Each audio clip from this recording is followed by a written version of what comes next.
welcome to Relics Radio, your favorite weekly podcast dedicated to the metal detecting and treasure hunting community. Here are your hosts, Ken from Adventures in Dirt and Tony from 5280 Adventures.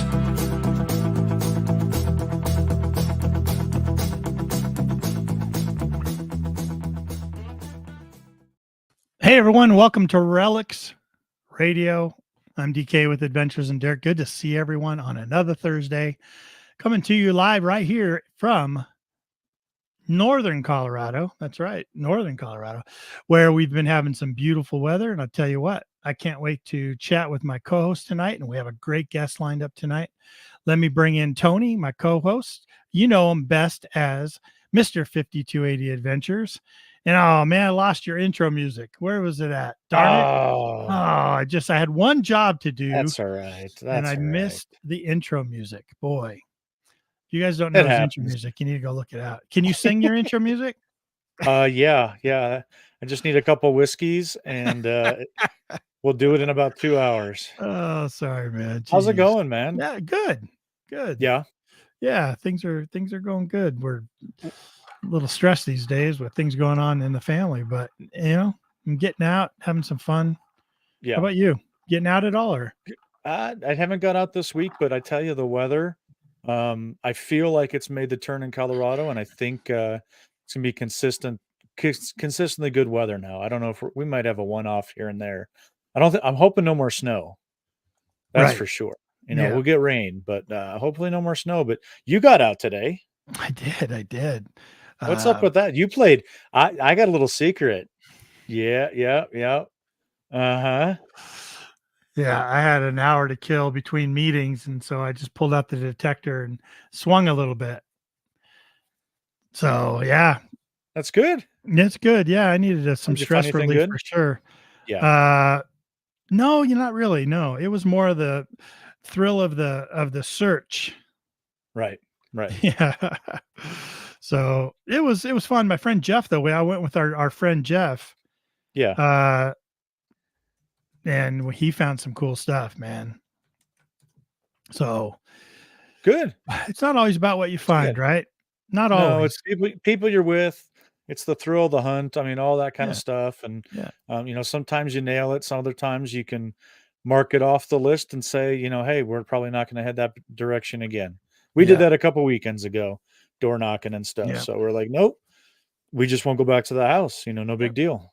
So, but you just never know. That's why we love this hobby so much. Yeah, you just never know. Any signal, any day, any signal. Oh, yeah. Yeah. Let's check into the chat already. Holy cow. I was looking, people rolling in. Man. Good to see everyone. I saw Metal Detecting NoCo. That is our friend Michael. How you doing, Michael? Good to see you, man. Nice. Early on was Bill Hayes popping in saying hello. And then right behind him, Full Metal Digger. Dave, how you doing, buddy? He's like, let's get that show on the road. He can hardly wait for another amazing episode tonight. He's you, always Dave. Here supporting. Great guy. Great guy. Yep. Great supporter. Who else do you see in there? Yeah, Mr. Robert Thompson coming in, checking in from Facebook. I think he reached out to me on Facebook, said, hey, can you guys see my name and my comments? And I was like, I'm pretty sure I can. So glad to have you on here, Robert. Appreciate all the support and everything. Now we are actually live on YouTube and Facebook all at the same time here. So we're juggling a whole bunch of comments, and sometimes they don't necessarily make sense together, but everybody is here together. So that's all right. That's all right. We welcome everyone. Sure. And look who shows up all the way from the UK. It must be 1:00 in the morning over there right now. Nick, how you doing, Nick West? But if you guys missed our interview with Nick West, go back in the archives. It's all there. All 7 years of our archives are right there for you to go listen to. And make sure you go check out the interview with Nick West. It was one of my favorites. Absolutely. And the fact that he did it live from the UK at about 1:00 in the morning, boy. We started at 1, right? Yeah. Finished at 2:45 in the morning. It was crazy. You know, I've been getting more comments about that, Nick, your show. Everyone's really private messaging me saying how much they appreciated and enjoyed that episode. So thank you so much for your time that night, and wish you the best of luck over there in the UK, man. He's up to a lot of good things over there. Absolutely. Yep. Dirt Bandits Outdoors coming in, Mr. Tim Digger. What's up, guys? How are you? Thank you guys welcome, for everybody. Yeah, welcome. Absolutely. And cool, man. So we when's the last time you and I got out? We got out a couple weeks ago 3 weeks ago. 3 weeks ago almost 2 weeks. Yep. Not going to happen this weekend for me. We've got Easter. Yeah, I got lots of family stuff going on, but and I think metal detecting Noko, who, if you guys listen to the show, you know that we hunt with him. I think he's still on the road, so there's a lot of you got to spend some time with the family every once in a while, believe it or not. Yeah, before we bring our guest on, I gotta mention that because it's a friend of the show. I gotta mention that. So our friend Michael here, who is metal detecting Noko, and our friend Jeff recently both took separate trips out east, right? And lo and behold, they figured out that they were both going to be real near Kentucky or in Kentucky at the same time. And they're just like, hey, guess what? What are the odds? We can actually get together and hunt together this weekend. But where can we go? You guys ever travel out of town and you're like, who do I know? Who can I contact? Who might be able to put me on some permission? And they did. They reached out and we had a responder. They actually reached out on Relics Radio Facebook group, and one of our longtime listeners and real big supporters of the show came through and said, hey guys, I sent them a message and said, I vouch for those guys and they do it right. And, you feel free to completely trust them. I would, and I do all the time. And they got together. So making those connections here with this show are pretty cool. And the fact that he was able to put them on some cool property, and they had a blast and found some really cool things. They did well as well. Yeah. Very, very cool. Very cool. So thanks you guys. All the people that responded, there was a few others that responded too. Thank you so much. It's always good when you can have some kind of connection with somebody and go, detecting with them. That's fun. Great community. Always sticking necks out for each other and taking care of each other. That's why I love being here with everybody. So it's a good community. Yep. Robert Thompson, you said him already? Yep. Oh, cool. Yeah, I just saw him come through on Facebook too. Perfect. I forget about that delay. We're like a 7-second delay, but let's get to our guest, man. I'm glad to have we got a guest this week. Yeah, John. Yeah. Season 7, episode 17, we have Mr. John DILDAY.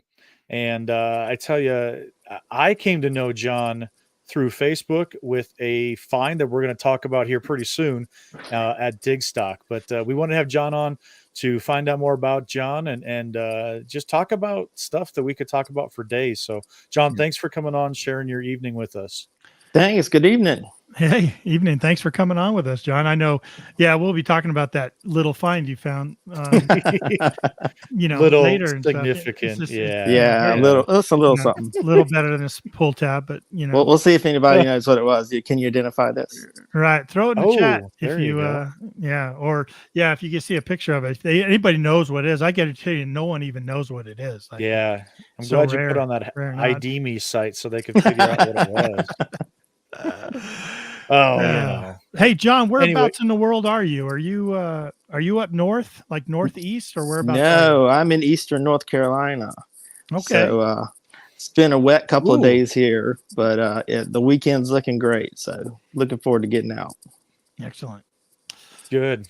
Yeah. What kind of stuff is going on in that eastern North Carolina area for you to be able to hunt for, history-wise? History-wise, wow. Yeah. There's some old colonial stuff around here. The biggest thing, right here from my house where I sit, I know of 3 Civil War camps within 3 miles of me. Wow. So they were all over this area in particular. So that's generally what I'm more interested in or what I'm more focused on, because it's just what's so more readily available. And I'm really interested in it. Yeah, us too. Tony and I are both, we consider ourselves relic hunters, but we're out here in Colorado where we don't have a lot of exposure to colonial. And we did have soldiers that came out this way, cavalry and infantry and artillery and stuff that came out this way pre-Civil War, really, to kind of protect a lot of the pioneers that were pushing west.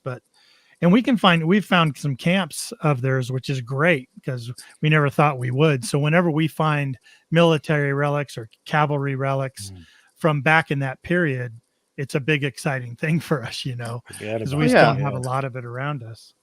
But there's a lot of that history here. Unfortunately, people have been detecting it for a long time. So, getting on it's a little harder nowadays, but it's still worth it.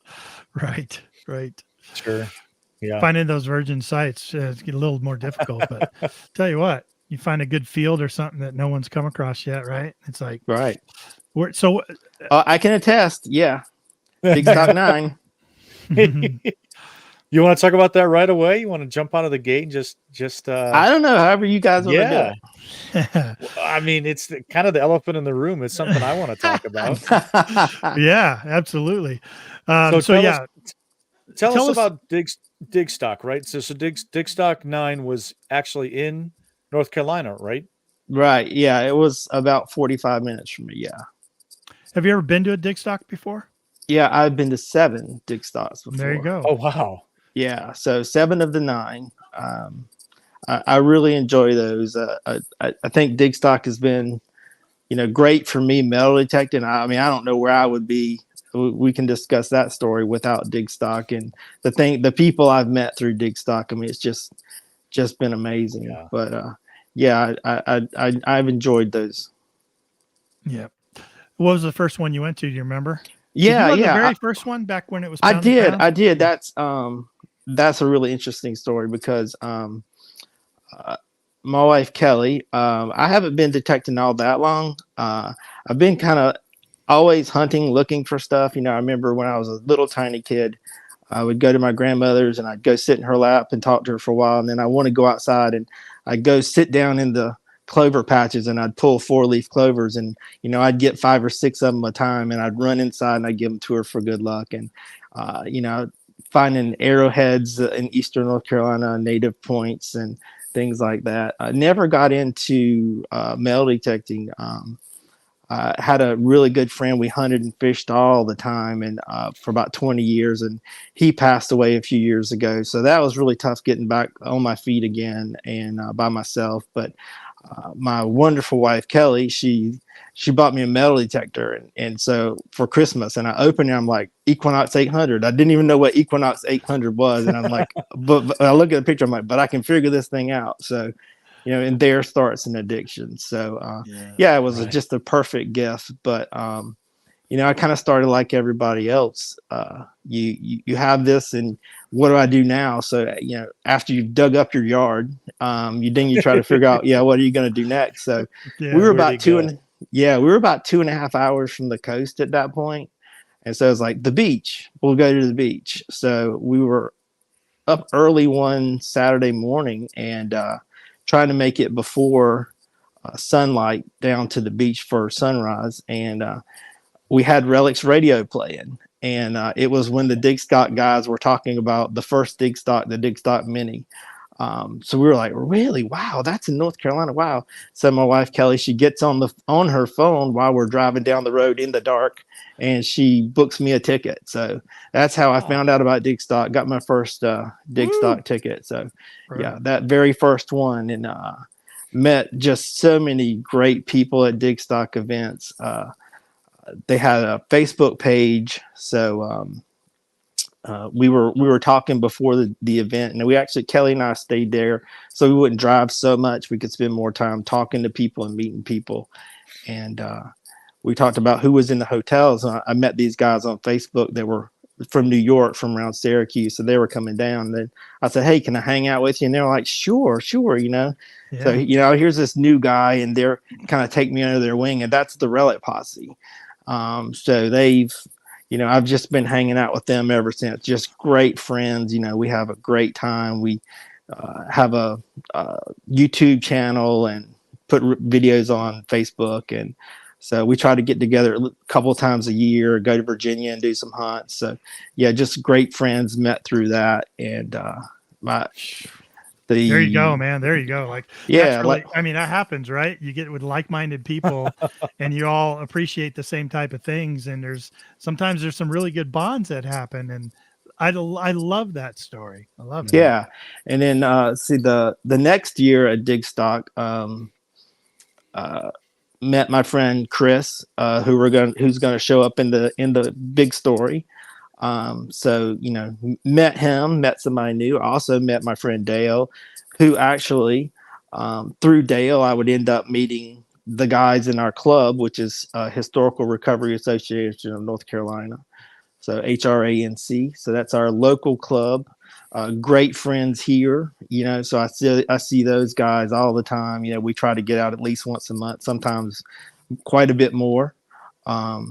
Get out together, save some history, help some folks out. So yeah, I mean, Digstock kind of just opened the whole door to metal detecting to me. I went from where do I go to, I have all of these friends, and all of this community around me. So it's really been cool. That is so cool, man. Because yeah, I was the same way. Like I never knew about the community, and then once I discovered it, it was like, wow, it's actually a pretty big community. And then I started getting a lot of support from the community, and people just treating us pretty well. And Tony and I both met each other right when we both got started. Met on a public forums page, and just started detecting together and stuff. And it was the fact that this guy had put out this public forums page to pull community together that allowed Tony is now my digging partner, kind of us to get together and start digging together. So, and for you to have that story with those boys up north, man, that's really cool. Like, because a lot of people are like that. Some people are private. I mean, you're going to find the people that are really private, but you find people that are open and yeah, all inclusive. Come on. Yeah. Join us, and the first Digstock was really cool. I had never experienced anything like that before, and it was a lot of fun. Me and my friend Jeff were out there and had a blast. There were so many people, and saying hi to everyone and stuff. It's cool. Good times. I mean, but what better find can you have than lifelong friends? That's pretty cool. There you go. Amen. Yep. All the coins in the world, all the relics and fossils and all the stuff, right? But right. Yeah. I just find it amazing how people from different backgrounds come together and share in this one topic or hobby and stuff. I've got friends all over the place that, excluding the metal detecting side of it, I probably would never talk to them, think of them, as having something in common or anything like that. But the friendships that we have are so tight now because we deal with metal detecting. I mean, I can think of a handful of them just off the top of my head that I just never would have even imagined that we could be considered friends together. Our backgrounds are so different. Our interests are so different, but just that one topic of metal detecting or treasure hunting or history, and forget about it. We can talk about it forever now. It's just so interesting to me. It's great. Exactly. Did you have an interest in history prior to getting into all this stuff? I know you said you kind of grew up with hunting and looking for stuff, but like me, man, I just didn't like history. I never had a teacher that made it interesting or anything like that coming up and growing up. And yeah, I had a great history teacher in high school. He was amazing. So yeah, I had a real interest in it, but it was really the seeking and the finding thing. It was, even before I even got into metal detecting, if I went to the beach, I was filling up pockets full of seashells and rocks, and just, I'm always looking. The eyes are always open.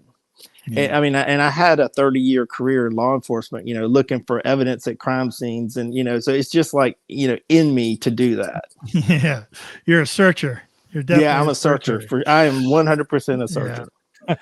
Have you gotten into like rock hounding and stuff, like gems and minerals and stuff? Like, do you go all the way to some of these places where you can pull some of that stuff back? Or I have not. I know I did one time. My wife Kelly and I, and we're talking about we need to go again. We went to emerald mine, an old emerald mine from like the 1800s. that operated until the early 1900s and shut down. And they pulled all the stuff out of the hole in the ground and they dumped it over the side of the mountain. So now you can go pay and basically go down the side of the mountain, come back up with the rocks and break them open looking for emeralds. So that was just so fun to me, you know. Nobody around. It's just woods and quiet. You're just busting rocks looking for little green emeralds. Wow. It sounds like fun. I've never done it. Tony, have you ever done it? Have you ever gone to like a diamond mine or some kind of? No, I've never even thought about doing that. Something like that. I don't really necessarily have a huge interest in mineral type of hunting. I just have never, excluding gold. I wouldn't mind hunting for some gold, but in terms of stones or that type of thing, I just never got into it. Never really, it doesn't draw me like history does. I think history draws me more to the relic side of it than minerals per se. Yeah. Yeah, I have some friends that went and do it. They go and do it, and they're always inviting me to come out to Nevada. I guess in Nevada and in Arizona, there's some big mines and stuff. But we started going down the road of talking about John going to dig stock, and last one there was here's me, right? So I try and keep my eyes, because of my YouTube channel stuff. I try to keep my eyes to what's going on in the community. And I think the first time I saw it was Merrill at Metal Detecting NYC, who was out there representing Deus XP at the event, showing a little video clip of John coming up with this amazing find. So how many people were at the event first, John? How many people were there? I think it was 175. 175. And what kind of fields were you all on? Like what kind of history did it have? Like how did they lay that out for you? Like what was there in the past? There were a lot of different fields. There were some houses from the 1800s, maybe mid 1800s. There were 2 or 3 marked, and then some later houses. It was a whole lot of property, and the big thing is figure out where you want to go that first day, because that's right. You want to hit that first. So we checked in on Friday, and my friend Chris Miller, who I'd met at a previous dig stock, he was there. He's fairly local to me, but we don't really see each other a lot. We do talk sometimes or share finds and stories. He's a Deus 2 user, so he shows me his settings. Mostly he shows me than I show him. But he's really good at that, and he's a really, really good researcher. I mean, he just reads so much. And he and I were talking about where to go the first day, and I had some different things in mind, but he was dead set on this one field, and he's explaining the history to me. And I'm like, yeah, that does sound pretty good. Chris is usually, he reads a lot, and he's spouting off sources he's read. I'm like, yeah, okay. I'm going to trust Chris's nose with this one. So yeah, so I trusted Chris, and there was a house that we had access to the fields all around that was on the 1843 map of North Carolina, and it was a physician's house. Wow, very cool. So you said you went there first? Yeah, we went there first. We were allowed to start hunting at 7 a.m. on Saturday morning. So Chris and his friend John Drew and we met at that field where we parked for that field. And so we headed out. It was about almost a half-mile walk to that house across the cotton field. So we struck out just right at 7, and the plan was that Chris and John were going to go behind the house and to the other side, and I was going to work the front. And I was a little bit behind them because they left a minute or two before me. So as I was just starting in front, I heard this yell, and I looked back, and Chris is still on the close side of the house, and he's got his hands in the air. So I call him on the phone. It's too far to yell, and he says, "Try him." He goes, "This place hasn't been hit at all." I'm like, "Okay, I'm on the way." So I go flying across the road, and by the time I get there, he's already got another silver and a D buckle or something. So we kind of worked that area. We got another silver, couple of little things. We were high tone hunting. I was anyway, you know, because you hear old silver and that's what you're thinking. Yeah. And we did that for maybe another 30 minutes, and then we kind of went back to plan A, you know, where we'd intended to go. But something about that place, I don't think we stuck with plan A very long. We all ended up back there, you know, by let's say 8:30, and we're hitting that place hard again. And you know, at that about little before 9, I decided, well, there's no silvers in here. Let's settle in here. And I came across this really, really good signal that was 70 or 71 on the day. I said it was right up against a cotton stalk. And so I dug out this huge scoop of dirt, and it's still in there. So I put the pinpointer down. It's right in the sidewall on the bottom. And I flip it out with the shovel, and there it is. I'm like, and the amazing thing is, I look at the pictures, and it's not even a problem as to what it is, but I had no idea what it was. And John saw me pulling out a camera, so he came over, and I said out loud, it's either, I had silver on the brain. I said either a crazy silver coin because I could see the shininess of it, or it's junk. And so I pulled it out. The first thing I said was, it's not junk. And the second thing was, I saw the bust on it, and I was still in silver mode. And I said, is it a barber dime? It's a barber dime. And I rubbed it just a little bit, and I'm looking at it. And then I said the date out loud. And the whole time I know it's not a barber dime, but that's all that was coming out of my mouth. And then I read the date, and I'm like, okay, I know that's not right. John's looking at me like, that's completely not right. And then I'm befuddled. I don't know if he's befuddled. He hadn't said anything. So I turned to show it to him, and that's the first time it's actually in the light. It's in the shadow the whole time, and I see gold. And I'm like, wow. Yeah, it's like, my gosh. I was like, it's a gold coin. And John's like, his eyes are chunk. And yeah, it's an 1852 quarter eagle. So it was amazing. And isn't that crazy? Isn't that crazy that your mind can't comprehend what it is you're looking at? Yeah. I mean, because no way would you ever find a gold coin, right? Right. It's exactly right. It never crossed my mind. No. And people say that had to be at the top of your bucket list. I'm like, that wasn't even on my bucket list. You know? You never even imagined. Realistic. No. Yeah. And you know, I'm just looking. I held it in my hand, and it still doesn't register what it is, because my mind can't jump from silver to gold. It just won't make that leap. And then all of a sudden, it was just like getting hit by lightning. It's like, what? Oh my gosh!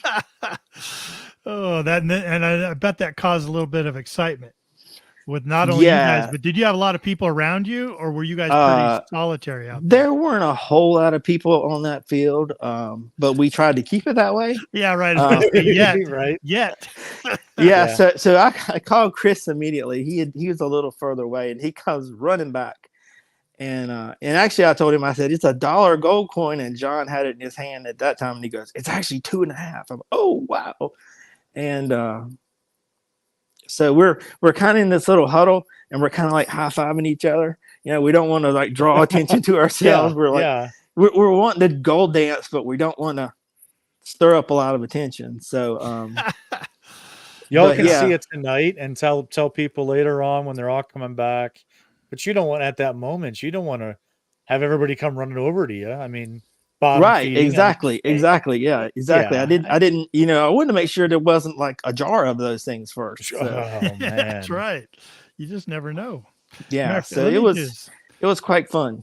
Let me share my screen here, and we will show people this little coin.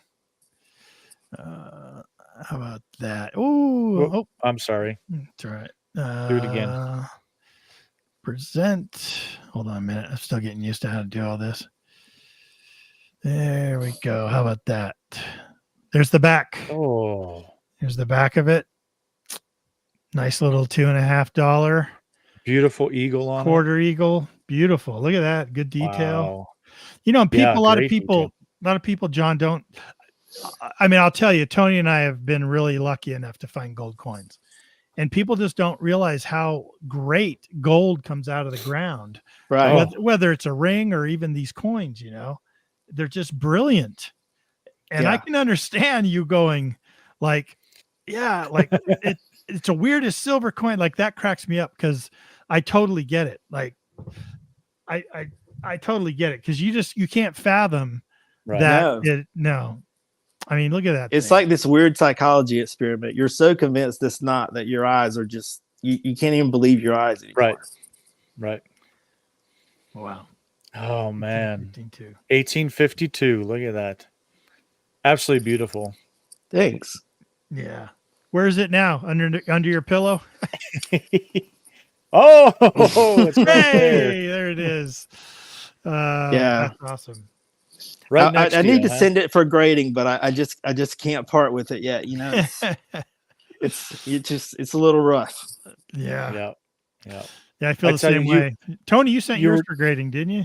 I did. I sent mine off. I held on to it for about a month. I wanted to take it over to the club meeting and show everybody at the club as well, because they had seen the video of it, and I want them to hold it. It's something that honestly, not only is it rare to find it, but just even to hold a gold coin, not a lot of people get to do something like that too. So I wanted to share it with the club, and then after our club meeting, I ended up taking it over to get it sent off to PCGS. What's that process like, Tony? Real quick, like what's that whole process like? For my guy, I just took it to a coin store. I checked it out beforehand, called around and just decided on one, and it was a set dollar amount of what they had to send it off. He tried to talk me out of it. He didn't want me to send it to that particular grading company. He wanted me to do it more of a local company, and I said no. I want that name on that coin, because that's that from what I've heard. I mean, I don't have a lot of coins graded, so I'm going off of what everybody tells me, but that's one of the best ones to have on there. And that does help with the value, is having a reputable grader on there. So they sent it off. And he told me it would take maybe a couple months. He was talking about a couple months, and, they didn't pick up very often and this and that. And I called, I think, a month later, and he said, "Oh, it's going to be here next week." I said, "Okay." So went and picked it up. Yeah, it came in quick. I was really blessed with it. And now and I don't want to talk about my gold coin. No, go ahead. I want to hear yours. Finish up my story. The owner, he had asked where I had come across it, and I told him I was metal detecting. And I didn't say that I had a YouTube channel and I was out on the internet and all that kind of stuff. After I left the store, he said his son looked online at this 1844D $5 gold coin, and my YouTube video came up, and they watched it. And he called me like 2 hours after I left his store and said, "Hey, we just watched your video of you finding this. What an amazing find." Blah, blah, blah. When it came back to the store after it was graded, he didn't really, I could tell he was like holding it. He didn't really want to give it back to me. He just came saying, "Oh, what an incredible find. What an incredible story." And it's probably one of those things that he probably doesn't see too many of those come across his desk or anything like that. So very, very lucky, obviously.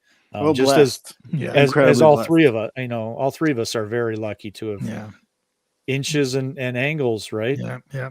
I mean, yeah, but that's why we can all relate. Like you do a double take, you're looking like you just really don't know what you have, because you're never fathoming it. That's exactly what John said.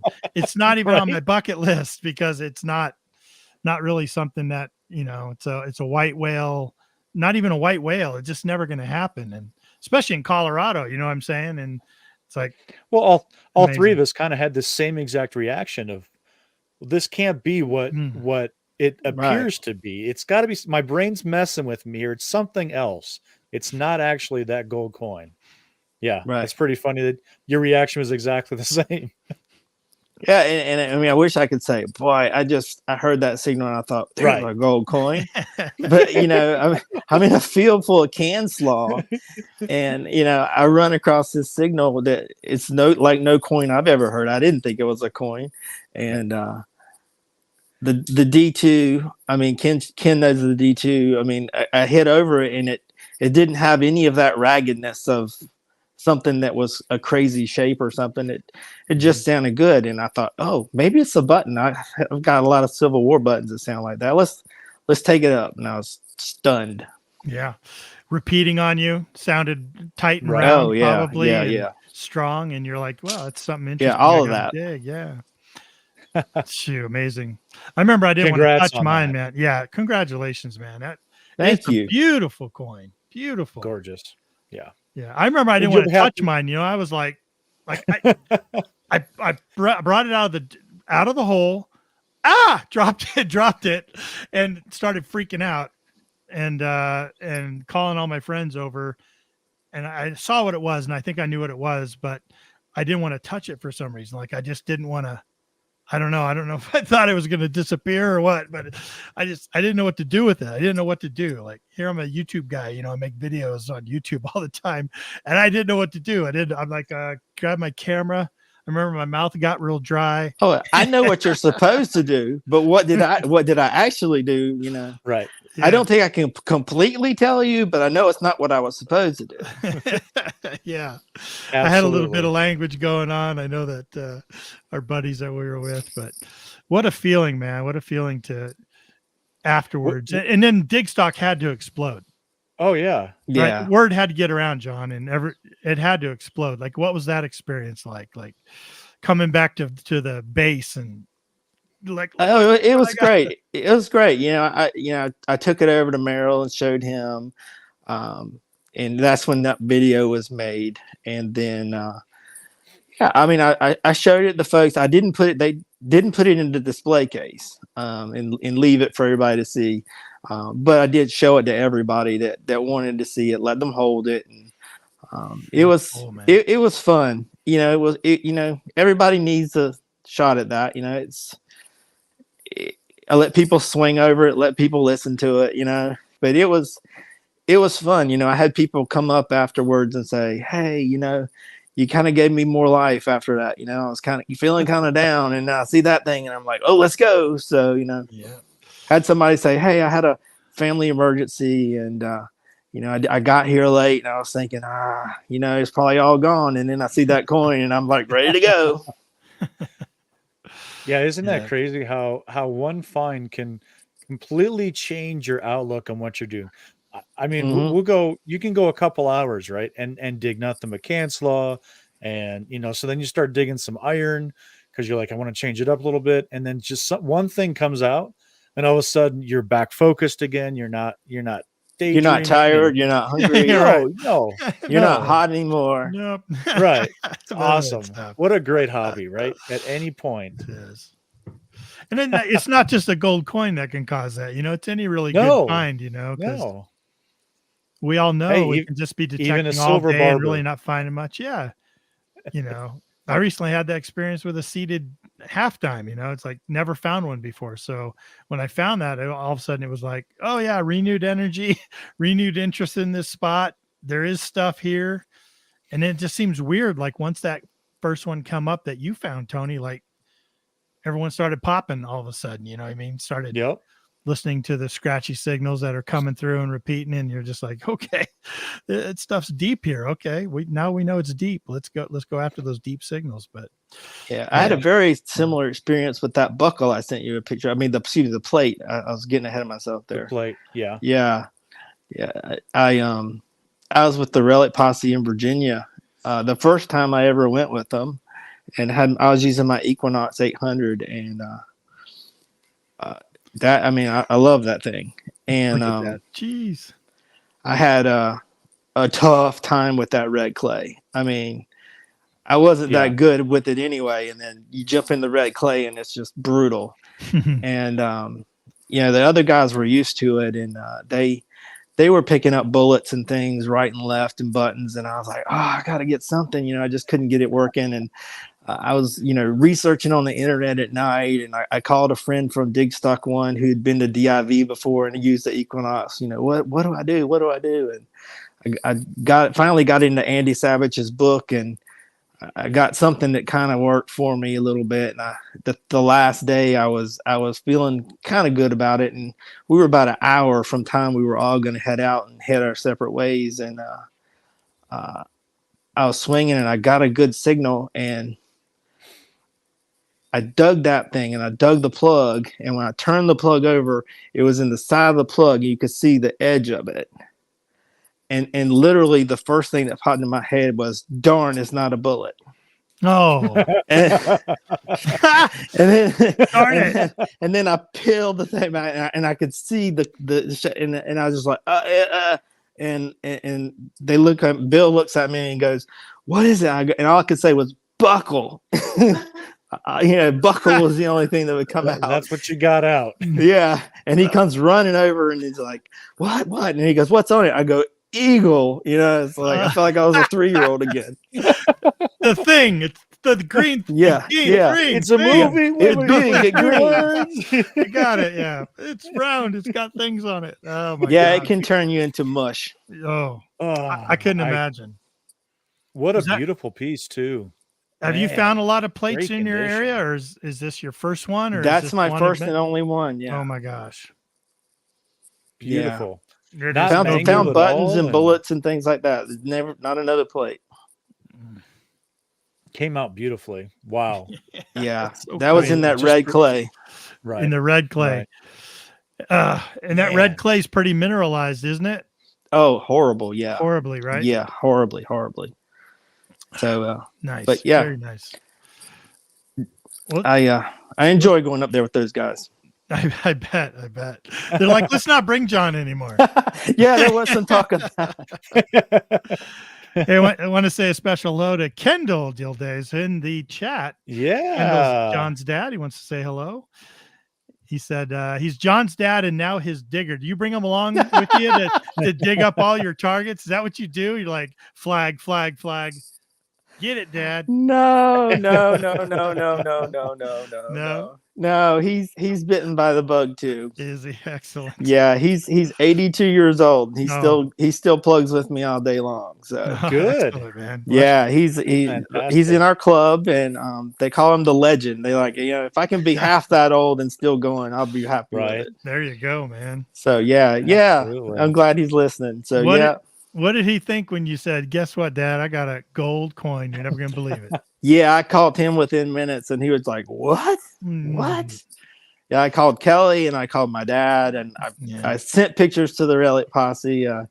The president of HRANC Club, I sent him, and I called my friend here. I dig with locally, Tommy, and all of them were just thrilled. So that's awesome. I get it. You just want to tell everyone. I know. I was like immediately. I was like, okay, because Tony had just left. Tony had to get out of there, and he had just left. And I was with 2 other digging partners, and I got to go call Tony. I got to call my wife. I got his message. And as I started walking away, they said, "Hey, Ken, would you mind if we came and kind of bottom fed off your area right here?" And I said, "No." And they're like, "Let me see what it rang up like," And so he had an Equinox 600. Beth and Zach, and I started walking away, and right next to the hole, a 12 signal. Now I got a little $1 gold coin, a little $1. Beep, beep, beep, beep. I got a 12. So I turn around because Zach's a YouTube guy, and he's like, "Here, man, film me live digging this." He was sure he had it, and he went down, and it was a little pistol ball, little tiny pistol ball, and I gave him his camera back. It's a cool relic. Turn around, started walking back. My mouth's dry. I got cotton mouth. My adrenaline's still pumping. I just want to get to my car so I can chat with my buddy and send pictures out. And with terrible reception where we were out in the middle of nowhere. And I got another signal. And I think I went back 3 or 4 times to film him pull another gold coin out. And every time it was a little pistol ball, man. I felt so bad. I was like, man, that's the signal, though. That's what it came in as, So, yeah. Finally got the pictures off. It was great. So let's talk about some of the other finds. Like, you've been detecting for a little while now, and you're in a great area for history. Like, Holy cow. Yeah. It's just great. Mm-hmm. Yeah. Other finds. Got let's see. Last year at Dig Stock, I got 1777 1 real. So that was my first Spanish silver. Wow. Really thrilled with Beautiful. that. Yeah. So that was fun. I'm liking, I love the Civil War, bullets. I've got, quite a few Eagle buttons. I had always been looking for a Confederate button, specifically a Confederate North Carolina button. And because I'm, North Carolina born and raised. And we went with the club to a 1820s plantation where it was rumored that there had been some Confederates camping there. We went about 2 weeks before Dig Stock, and so I scratched the North Carolina Starburst button off of that bucket list on that day. So that was quite fun. So I'm proud of that one. I love that one. Yeah, that's a great button. Yeah, those Starbursts are absolutely beautiful. Yeah, that's great. Wow. That's another one off your bucket list. That's cool. I know. Yeah. I've been killing the bucket list lately. I don't know. Oh darn. Yeah. Oh darn. What's the button that has? It's a Carolina button. It has. Say it's got people on it or something like that. Like it's got. Yeah, I know what you're talking about. I don't know what the name of it is. Yeah, it's like a 2-piece. 2-piece, correct? Yeah. Yeah. The Sunburst is a 1-piece. Oh yeah. I've seen the 2-piece come up in videos before, and I saw some guy.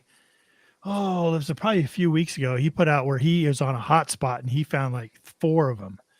Oh wow! Of the Sunburst buttons, and every time it was like they seemed to be getting better condition and better condition, and I was like, "That's amazing." I think I was featuring them on my show on my YouTube channel.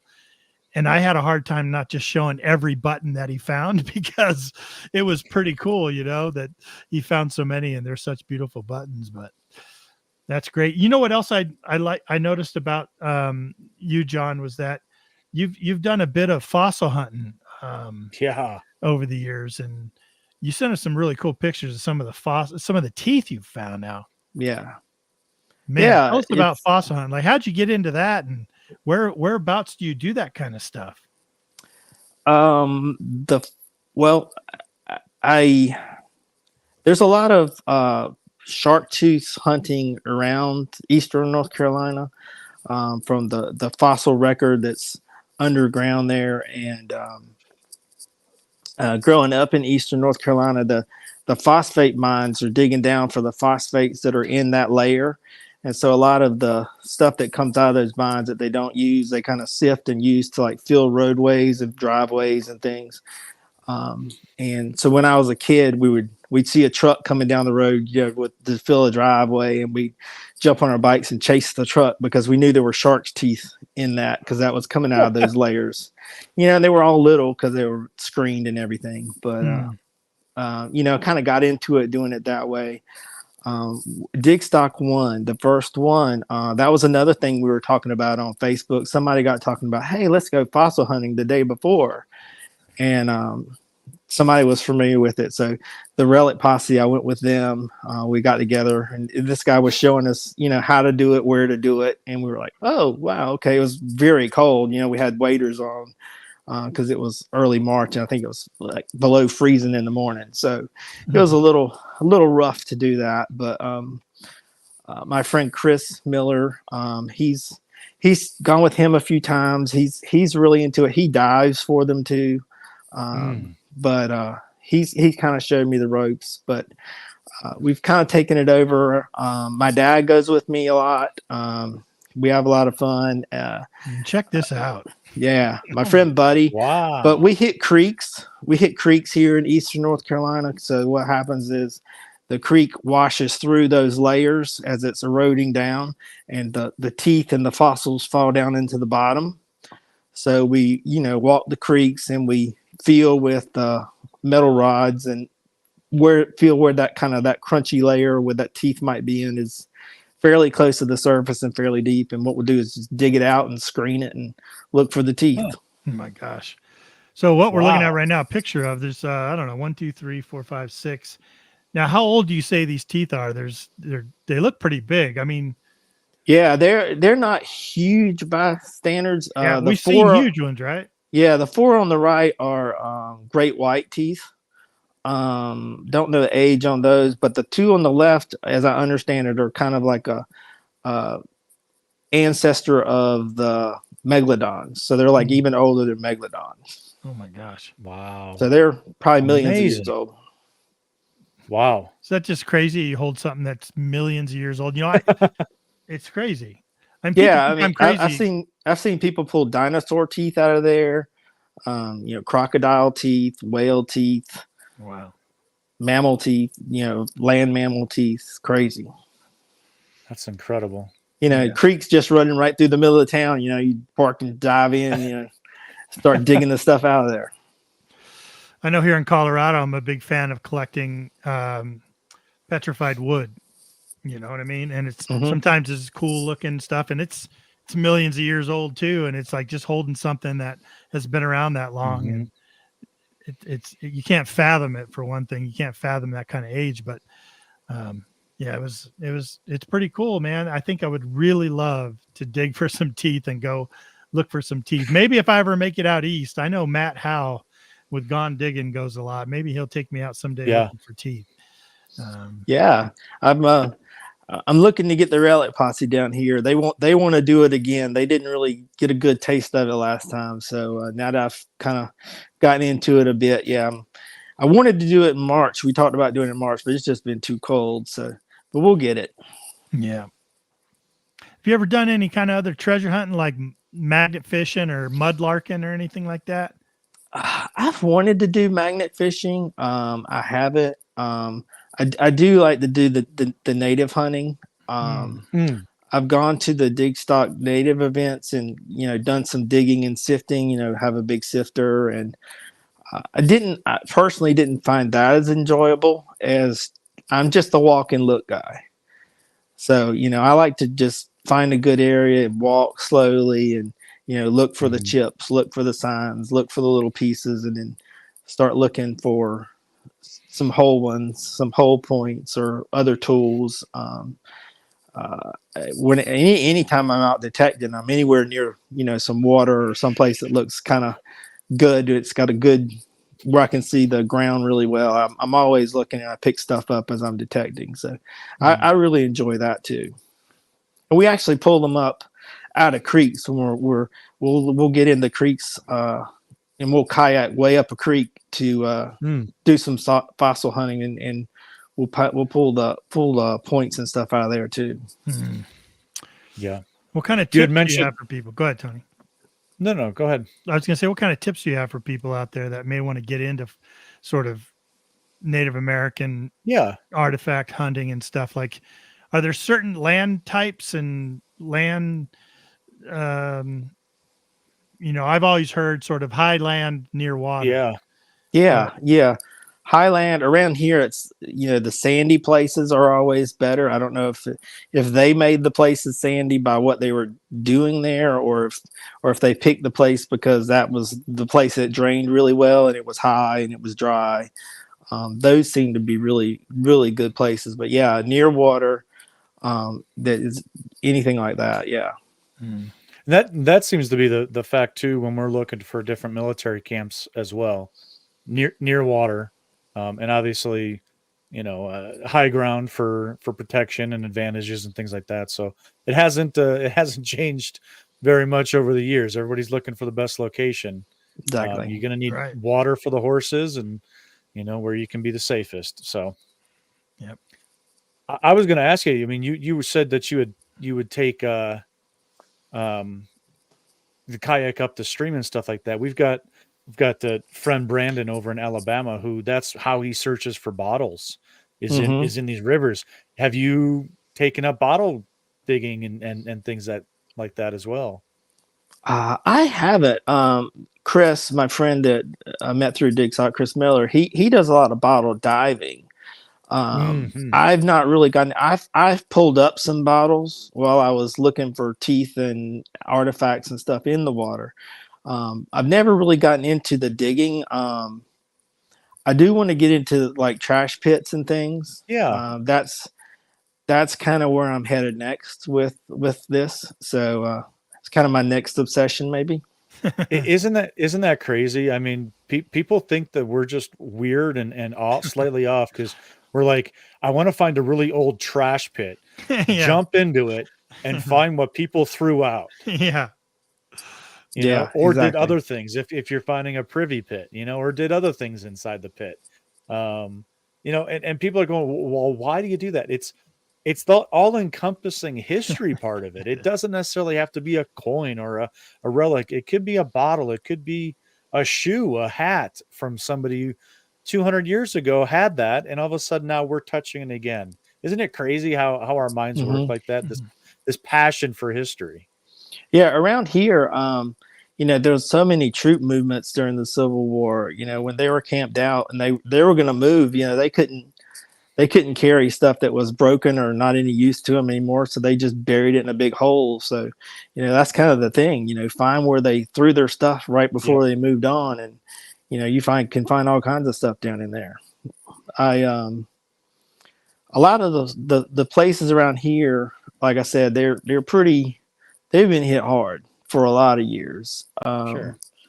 I have a good friend I detected with around here, Tommy. I was driving around looking for permissions one day, and I see this guy out by himself in the field detecting. So he's near the road. So I just stop on the road and go, "Hey, you finding anything?" And he's like, "Yeah." And he actually talked to me. So I said, "Can I come out there?" And he said, "Sure." So I drove out, and we ended up talking for like 30, 45 minutes, and we met a couple of days later again. And so, yeah, he's actually been doing it since like the 70s or 80s around here. So, you know, he's my wealth of information for local stuff. So, but yeah, he knows of places. And so we kind of pick up where people have missed stuff now. But, so I talked about my next obsession. My wonderful wife, Kelly, again, she did it again. I don't know what she doesn't learn. I don't know what she did. She surprised me with a pulse detector. Oh, so, no kidding. Yeah. There so now I'm hitting these places that have been smoked and saying, okay, what couldn't these other people see? So I'm just trying to, to go from the D2 to that. It's a big swing. Huh? So I'm working at it, but that's the plan now, is to get out. And I know that thing is going to be so fun in Virginia with the Relic Posse, but there you go. Yeah, that's the idea. Yeah. Have you ever been to the if you said, I may have missed it. Have you ever been to Digging in Virginia event? I haven't. No, actually, and I didn't because I didn't have a pulse machine. So now I'm really interested in going. That's something I need to put on the list. Yeah. Yeah. Now you're ready to tackle all that Culpeper dirt. Yeah, exactly. That's kind of a totally different mindset too, with the PI being in that area, because everything's deep. I know Ken had a PI machine when you went to DIV, right? And you used it up there? Yeah. Totally different though, right? Completely different. It's all tone. It's all, all sound, kind of what it sounds like entering into the signal and how it's coming out from your swing. And you just know where you're at, though. You know that, and nail heads are going to throw you off every time. They're just so hard to lay off. Right. But after a while, when you get to learn like what a 3-ringer sounds like, and you that sounds really sweet. But yeah, I saw a plate dug like 10 feet from me when I was out there, and I was just like, man, and then they get into pits there. So they get into these huts and these pits, and they can find some really cool stuff. I've seen some really cool stuff come out of those pits, and that's what you're looking for. You start digging down, going after an eagle button, and start finding charcoal and, bones from what they used to eat. Yeah, you're getting close. You're getting there. Yeah. Bottles and all kinds of stuff. Yep. Bottles come out so cool. Hair dye bottles, right? Yeah. Yeah. Who do we have? It just that we had Brandon Sutton just on. We were talking about hair dye bottles. What's that doing in a winter camp, winter Civil War camp? But they had them there. They had them. Yeah, always something to learn, something new, something going on. Yeah. The first time I took that thing out, for real, playing in my little test bed is one thing, but I was getting really frustrated because, like you said, it was just killing the nail heads. It was just destroying nail heads deep. And I went with my friend Tommy to a permission. He has a private permission that was kind of on the fringes of a big battlefield around here, where there was actually a line set up there, kind of loading and unloading troops and stuff. And I got one tone. I was like, okay, I'm going to dig this thing up. So another nail head, and I was probably well over a foot deep in it, just a little tiny cross pendant. Wow. So, yeah, I figure, hey, all right, now I'm on to something. Yeah, this is the way it's going to work. So I just have to be patient and just keep working. Yeah, DC Diggin wants to know, what kind of PI machine did you pick up? I got a Garrett Axiom. Oh, Axiom. very nice. Okay, all right. Yeah, very I haven't been around things. that machine. Interesting. So, yeah. So far, I like it. Yeah. Yeah, I haven't seen anybody around me that's been swinging that one yet. I know a lot of my friends have GPXs and they, a buddy let me borrow. I was going to digging in Virginia. I was lucky enough to get into the lottery that they do to get invited out there.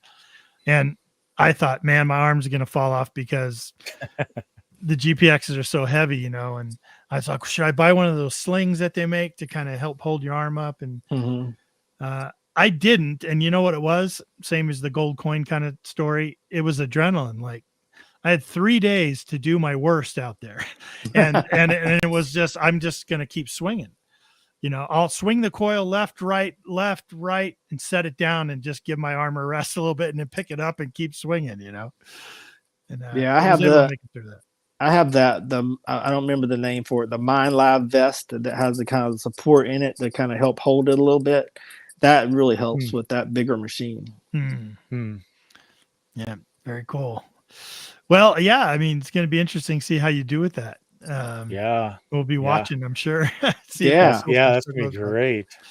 Yeah, we'll keep watching, Relic Posse, and we'll go out with the club there. We get out a lot. Actually, I took it out.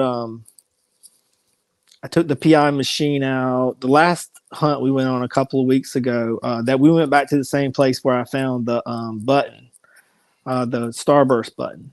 And I'd found a bunch of other, or I and other people, a bunch of other flat buttons. We figured, Confederate soldiers very well could have had just regular flat buttons. So maybe this was where that camp they were talking about. So I hit it, looking for a trash dump there. I got a really deep plantation hoe and some other things. I didn't get the trash pit yet, but still working it. But yeah, we'll put that kind of stuff up on the Facebook for HRANC.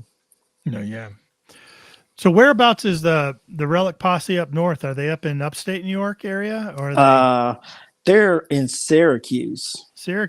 Yeah, around Syracuse, and that's Mike and Bill and Chris and Dave, and then we met actually a couple more guys that, just like me, they were looking when we went to Digstock in New York. They were looking for somebody to hang out with, and that's Brian and Steven, and they're from Rhode Island and Ohio. So, we roll around together. We have a great time. Get out. We've actually a couple of them have relatives in Mississippi. They go to Mississippi sometimes and do some detecting. So I've been to Mississippi with them. So we just like to get out and have fun, enjoy the outdoors, enjoy each other, and find some history. Yeah, that's so cool. What other kind of machines have you used? Have you used very many other machines, or has it just been the Nox and the now the PI? The Deus 2, yeah. Oh, I'm sorry. Yeah, I had a Nox, and then last little over a year ago, I got the Deus 2. And so that's what I've been using most of the time. If I get in the water, a lot of times I'll still take the Nox with me and use like the smaller coil on it. But on land, I'm just loving the D2. I like gotten used to the tones on it. I really love how lightweight it is, and easy to carry around and maneuver. And I've had both shoulders operated on, so that's always a huge plus for me. Hmm. But, What program are you running on the D2? Depends on the terrain, but yeah, it depends. I'm kind of testing some things right now. I've really been using a lot you talked about Matt from Virginia earlier, Gone Digging. He has one out there called Deep 2. Mm-hmm. That is a opened up version of General, so it kind of handles the ground better. I like that one. I've been using it a lot. I've been trying some other ones that people have showed me. Haven't made the switch yet. I still kind of like the one that Matt has. I test them in my garden behind me. I've got different stuff varied at different depths, and at the deepest targets, that one seems to hit it as hard as the rest of them. And it kind of I like the tones on it. It just kind of sounds a little better to me. So I guess, for around, that's what you got to do. You got to see what works where you are. So, and for, more trashy areas, I loaded up the Techna program. Hadn't tried that much yet outside of the test garden. I hadn't tried it at all. Mm-hmm. I have one loaded up that Calabash Digger had that he recommended for trashy stuff, and then one what was it?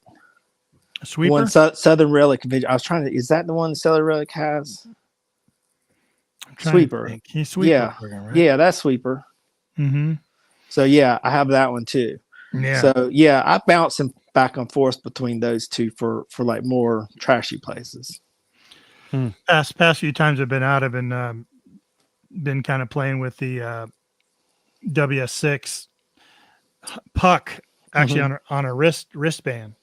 Oh, nice. So all I'm swinging is the stem and the coil. It's a stick.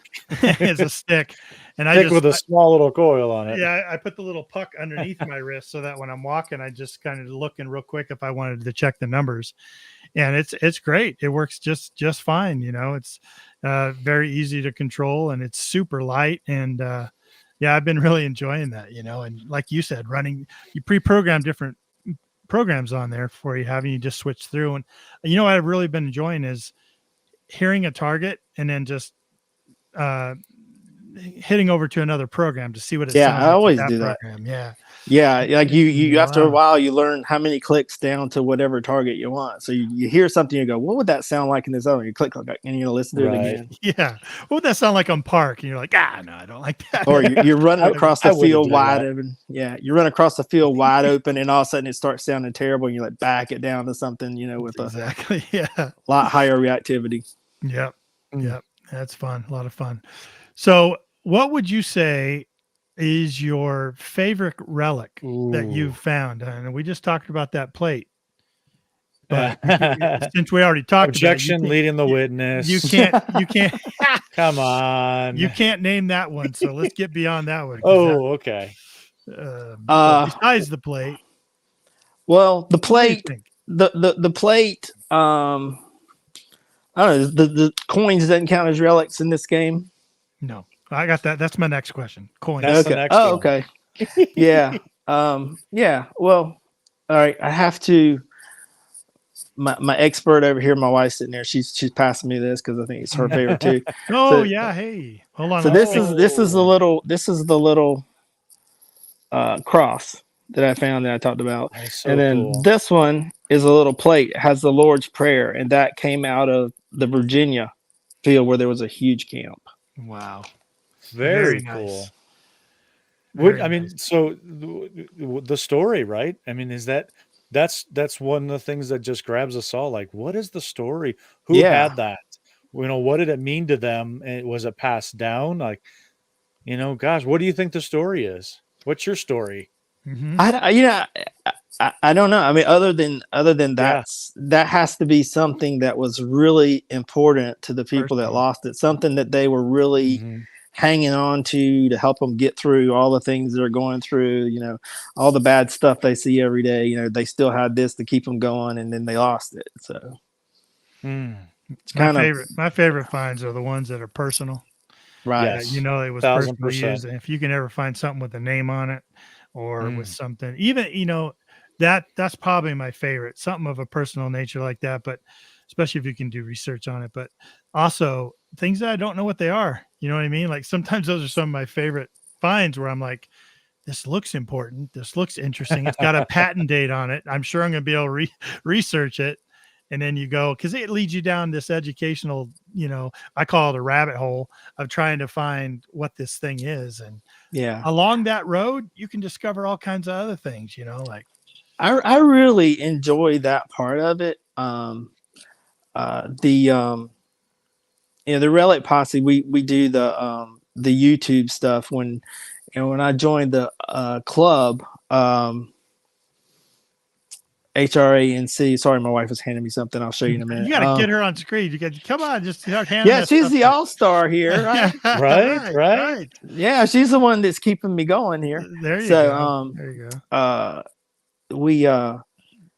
I'll run around because they were interested in the fact that I was used to filming. So I run around and I film them when they find things, and I make Facebook reels out of them. It's a little much yet for me to film a whole episode by myself. Run. I'd never get anything done. Exactly. So like I film enough for reels and try to keep one a day or so coming out. And as I started a month or two ago, maybe 2 months ago, I'm like, hey, these videos are neat, but why don't I just add some flavor? Why don't I talk about the history of these things? They're neat to us. We love them, but people would see and go, well, why they like that rusty old thing? Big deal. So why don't we show them what this rusty old thing really was and what it really means? And I think that's been a big hit, and I've enjoyed it. I've learned a lot through it. So there's a lot of that on the HRANC Facebook page. Yeah. And so what my wife was handing me. Oh, hey, look at that. Yeah. A complete working bell. Complete working. Now, look at that. Beautiful. Conestoga bell. Is that I do like that one too. Yeah, there you go. I do like that one too. Yeah. Would day range on that? What did you come up with? Oh, probably early 1800s, the mid 1800s ish, probably. That was in Virginia as well. Really? Yeah, it was really, really deep in the clay. It was very, very deep. I was like, hey, this looks like, what is this? It's further away from where the soldier stuff was on this gigantic property. I'm like, this almost looks like wagon trail through here. This is wagon tracks. What is it? What is this? They're real deep. And so I was like, well, let me detect it. And so I was like, I don't know what that is. It was very deep, but it was that Conestoga bell.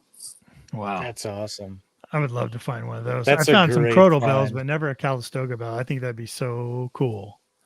So cool. Yeah, with the dinger in it, Yeah, the clapper was like rusted, just rusted to pieces inside of it. So my dad actually did electrolysis on the clapper and reattached it.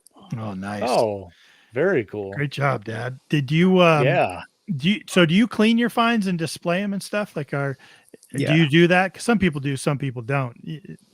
I mean, I don't overly clean them, but I clean them as best I can, kind of toothpick them, and things like the plate or buttons. Like I try to rub some wax into them to keep them drying out, getting all chalky and messed up. So. Oh man, so fun. So we were talking favorite relic. Now let's go the other side. I kind of know what your favorite coin is, but how about your oldest coin? Or 1777. 1777. One real. That was your mind. That blew my mind. That was at Dig Stock last year, and the map said there was a house at the front of this field that was like an early to mid 1800s house. And so I went to the site, and you can instantly tell this place has been hit hard. And and it's funny because the rest of the day, I didn't go the first day, but the rest of that day, I kept seeing people show up, and 10 minutes later, they were gone. But my plan was, once I hit it, I was like, well, you know what? This field behind them, that's probably their whole life. They probably spent the vast majority of their life walking up and down this field, working in this field. They had to drop something. So I just started at the back and I just walked it side to side to side to side for hours until finally I ran up on that guy by myself. Yeah. And then, you know, By yourself. Ooh. yeah. And then I'm like, wow, I found this thing and I'm just wanting to tell somebody and I'm just screaming at the top of my lungs all by myself. But it was great. Wow. That's phenomenal. That's funny. I can totally picture that too. Like find that by yourself. You're just like looking right. Around, like, where's somebody? Hey guys. Somebody pinch me. I remember at Digstock, Pound the Ground, the first one, 2019. I found a small little pewter U.S. like militia cufflink or a cuff button.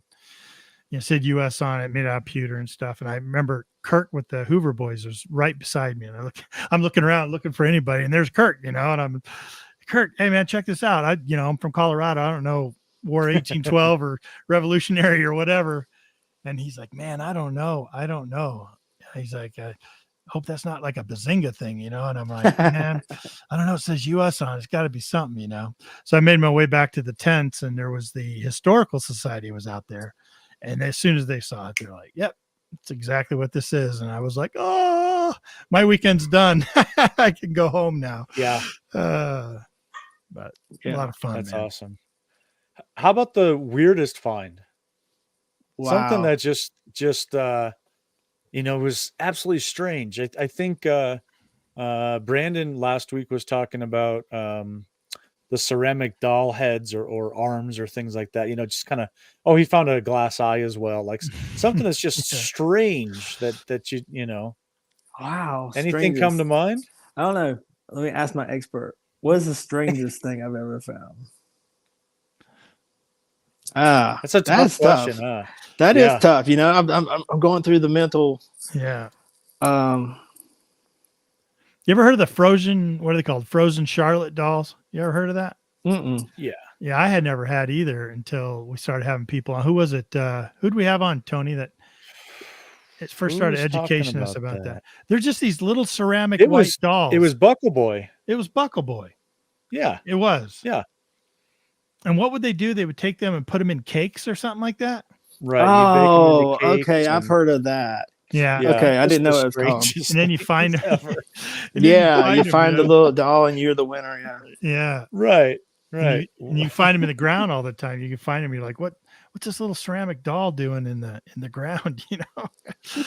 But some other friends of ours have found witch jars. You know, kind of like people trying to do whatever with these intentions in a jar and bury it and stuff. And your grandson. Yeah, it was Dave. I think Dave's saying it was him, Tony. Yeah. Full Metal Digger. So it was me. I know we talked about it to a couple of people, but nothing really has come into mind. But yeah, I'm sure it was something that. What about critters? You run up against any critters? Snakes. Oh, around here it's fire ants. Ants. Ants. Those guys, they did not play. Yeah. I noticed Merrill,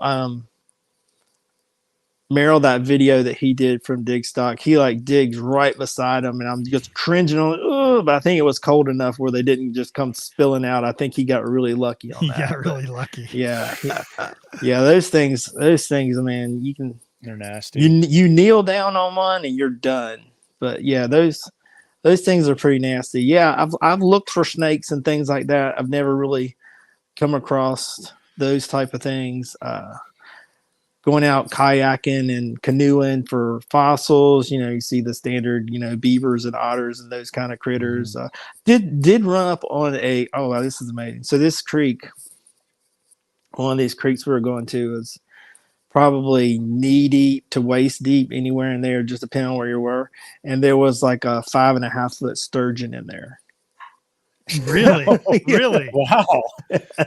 Yeah, that was pretty weird. It's like, whoa, it's like a dinosaur in It's here. a dinosaur fish. Definitely dinosaur fish. Have you ever eaten sturgeon?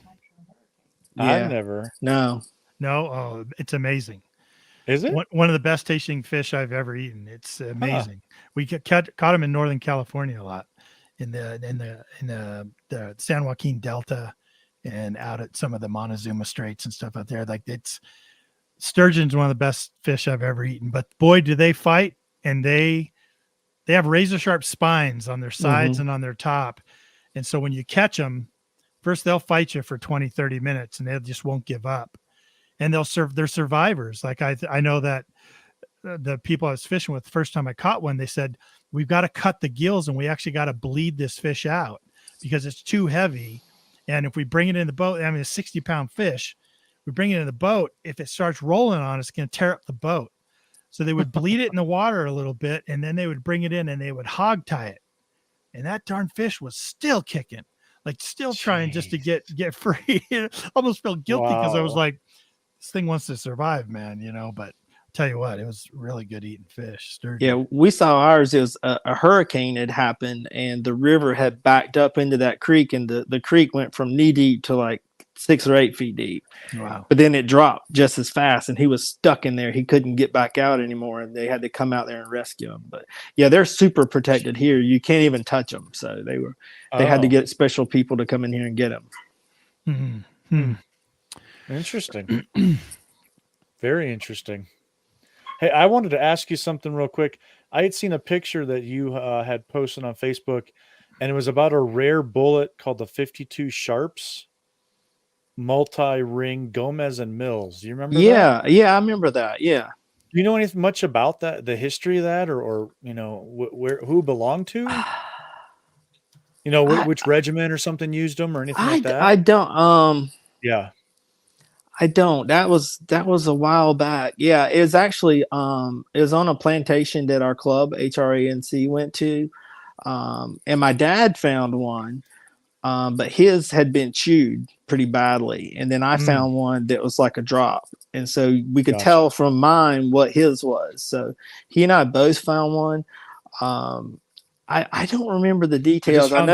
I know I posted it on some of the Civil War things, and people were like, "Yeah, that's super rare." I know I met a guy. It's Larry. We were staying in the hotel in Virginia, and so I beat the relic posse there. So I was going to go check in, and this guy walks out of the woods at the hotel in a metal detector. And I'm like, "Oh, hello." Am I doing this wrong? Should I just go out the back door? Is that what I'm doing here? And, he'd been doing Virginia forever since the 70s. And so he and I are Facebook friends. And so, he said, yeah, I've dug all kinds of bullets and I've only ever seen 1 or 2 of those. So yeah, they were pretty rare. I don't really remember the story on it, but yeah, they're pretty rare. That's why I was curious just because you had said rare. I had thrown the actual name of it in the chat and just seeing if anybody in the chat had heard of it or anything like that. So it was an interesting bullet. So I'm always eager to hear the story of them. Each piece has a story. Mm-hmm. Let me ask you about this picture I'm going to put up here. All right. This one. What was that buckle with the 18 on it? Ooh. I think that was a cow tag now that we've researched it. Yeah. This field, so it's a common. That's from Virginia. So this is a combination of huge hay fields or bean fields and cow pasture. So you've got these giant, thick brass cow tags that they used to put on chains and hang around their necks. So there's so many plates in that field. You walk along, you're jumping up and down going plate. You pull it up and oh no, it's number 18. Oh darn. So the story I have to share, right, Tony?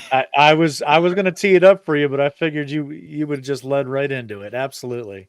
So we were digging a really important stagecoach station here in Colorado, where the stagecoaches used to come through when they were pushing west. And it was kind of a really pivotal one here in Colorado. We had permission to hunt it. We're hunting all this stuff. And we knew there was a military camp there. It wasn't there a long time. I think they call it like Camp Curtis or something, but it was there somewhere, but no, it's not well documented as to where it was on this large piece of land. So we were looking for it. We were looking for remnants. And I pulled back the dirt, got this great signal, pulled back the dirt, and I see the edge of a oval brass looking or something shaped plate. Yeah. with just the corner, and then my mind just goes, ah. I thought I was going to pull up a U.S. plate, U.S. belt buckle, and yeah, turned out to be the 101st Airborne. I called it. There's a big, thick 1950s. Probably I looked it into it, but a big, thick brass oval shaped cow tag that had 101 on it. You know. Yeah, I did something like that. Joe, the president of our club, we were out the other day and we were hitting this old property, and I got a good signal, and I dug out this big plug, and I rolled the plug over.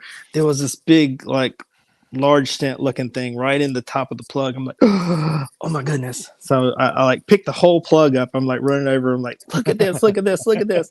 And then he's like, sure, kind of looks like it. So I like break it open, and it's like a piston from a car or something. It's, it ends up as like this long, but the top of it perfectly looks like a large stent. So, oh well. Do you find a lot of large scents in North Carolina? I haven't. No. I've seen them, but I personally haven't. Yeah. Only ones I found myself are like in Virginia. Well, they're all up. I don't know why that is. Yeah, I know. Ohio. Yeah. The Relic Posse guys, they just pull them up like candy. I don't understand. They're like Wheaties down here. That and Reals seems like they find them left and right. All right, John. So you did this gold coin, pretty much the ultimate and just unbelievable. Let's talk about I don't know how I'm going to beat that, but yeah, let's talk about your bucket list. What's left on it? What's near the top? Something you really think you should find, you just haven't yet. Like an Indian head penny was on mine for years, man. Like something that everyone else is finding, but I just haven't gotten one yet. Yeah, I want I definitely want a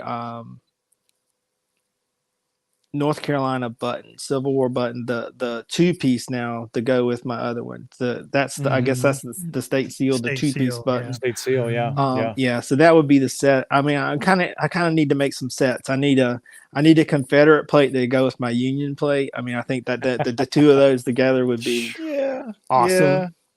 Oh man, what a display that would make! Yeah, what an absolute display! Wow. Yeah, and I don't know that I'll ever beat a gold coin. If I don't, I don't. But it'll be fun trying, right? They make 5, 10, and 20. Yes, yes, they do. That's right. That's right. Or they made few chance to come up. But you'd still, if you found a 1, you'd be okay with that. Oh yeah, I wouldn't throw it back. Yeah, exactly. Wow, that's awesome. Yeah, very cool, man. It was so good talking to you. I'm telling you. Oh John, yeah, I enjoyed it. So much for your time. Thank you. A lot of fun getting to know you and hearing about your area, your world of detecting. It's always, here's the thing, right? So it's always kind of, it's similar. It's different, but it's similar. Like we all have the same kind of experiences, in your area, you have certain focus because of the history that's there. And in our area, we have a little bit of different focus and stuff. But Tony and I have interviewed so many people on this show that we see a lot of similarities of like people are really into the history part of it. It's like when I first started detecting, I thought it was all about the finds. I really did. I didn't know. Wife bought me a detector just like yours. And I was like, yeah, it's all about the finds. And then it just became all about the history and all about the research, and then finding stuff that you can share with other people, like, and trying to figure out what it is and research it. Like that's just huge for me. And we see that similarity between a lot of the people we have on here. So it's always cool to have like-minded people on the show. And I think it's, to me, it's a lot about the community too. I just love going out, hanging out with the HRE and see guys, all day on a Saturday. And, Gary cooks up some hot dogs and we sit around under the tree and have some hot dogs and jump back at it. It's, Relic Posse guys, we go to Virginia, we hit it about 8:00 in the morning and we stay till dark. In the summertime, it's very late. So only places open is the Pizza Hut, and we're eating pizza by the pool while we're ready to go to sleep. So yeah, it's those kind of memories and hanging out with people that I love too. Yeah. That is great. Yeah. Perfect. Absolutely. Well, look, we'll let you have kind of your final say here, and then we'll put you down in the green room. We'll kind of say our goodbyes off air if you're okay with that. All right. Yeah, sure. Well, thanks for having me. I've enjoyed it. I hope it contributed, and I hope some folks found it useful. So we'll be listening and see you down the road. Yep. Perfect. All right. Hang out in the green room. We'll be right with you. Everyone, John DILDAY, that gold coin was just amazing. We definitely wanted to have him on because it's such a unique experience. And plus, some of the other stuff he's found and the fact that he looks after those teeth, like I'm always interested in the various different, hobbies and passions that people have looking for this, searching for it. I'd call him a searcher. He's a searcher, searching for all these things that are right there underneath our feet or just underneath the water. Yeah. Just takes us to look for them, to find them. But great guess, man. Great guess. It's just amazing again of different areas, like you were saying, different areas of the United States, but we all have that same interest and it's the same, but it's different, right? Yeah. I think it's fantastic. Great community, great people. And man, we can talk for hours about all this stuff, right? Yeah. Yeah. I heard, yeah, absolutely. I heard a rumor today. I think I'm going to have to talk to old Larry Stevens over there. I think Really? you and I might have to talk to Larry. Yeah. All right. We might have to have him on fairly soon. Good. Good. We'll reach out to Larry. Good things about him today. little tease for upcoming show. Maybe. I don't know. Larry, we'll be in touch. Good stuff. Congratulations. What else, man? Go for it. What do you got? Yeah. Hey, just let's see. Oh yeah, digging my 7. Yeah. Yeah. Hey, if you guys are interested in what I'm up to, you can find me on YouTube here, which we're streaming live on. You can find me over on Facebook, Instagram. Just type in 5280 Adventures and you'll find me over there. Come visit with me. Leave me some comments. I love interacting with everybody, seeing what you guys all find and just kind of sharing in the community. So appreciate all the support. Great show. Thanks to John. Couldn't do it without him. And man, just love talking about all this stuff. It's so much fun. We could talk for hours. Thanks to John. Hours and hours and hours of it. So many other questions we didn't get to, but right. Yeah, he was a great guest, man. Very open, loves the stories and good stuff, man. So yeah, everyone. Hey, thanks for tuning in. You're catching us on the replay, on the audio replay on Spreaker. We appreciate you hanging out with us, and we invite you over to kind of catch us here on the video portion of our presentations now on Relics Radio, broadcasting live always on 5280 Adventures at 8 p.m. Eastern every Thursday night, and also on the Relics Radio Facebook group. And then usually one other platform that we kind of toss around, but love to see you over here in the live chat and the live broadcast. And, but the downloads are always great. And we know a lot of you do that as you're going on with your day, but thank you all so much for joining us here on Relics Radio. You can catch me always over on Adventures in Dirt. If you just put that into Google, you're going to find all kinds of things come back with Adventures in Dirt. And join me every Sunday for a show I put on where I feature you and your finds and all the things that you're finding from around the world of the metal detecting community. I'll feature you. I'll feature your finds, some of the shots from the videos you've recorded. So if you got something you need to show me and you want me to consider, make sure you get it over to me. You know how to get a hold of me, DK at Adventures in Dirt. Have a great week. We got another great show for you next Thursday. And we'll see you right here on Relics Radio. If you get out, have some fun, go find the good stuff, and tell me about it. Thank you so much for listening to Relics Radio. We will see you back here next week for another exciting guest. Until then, get out and dig it all.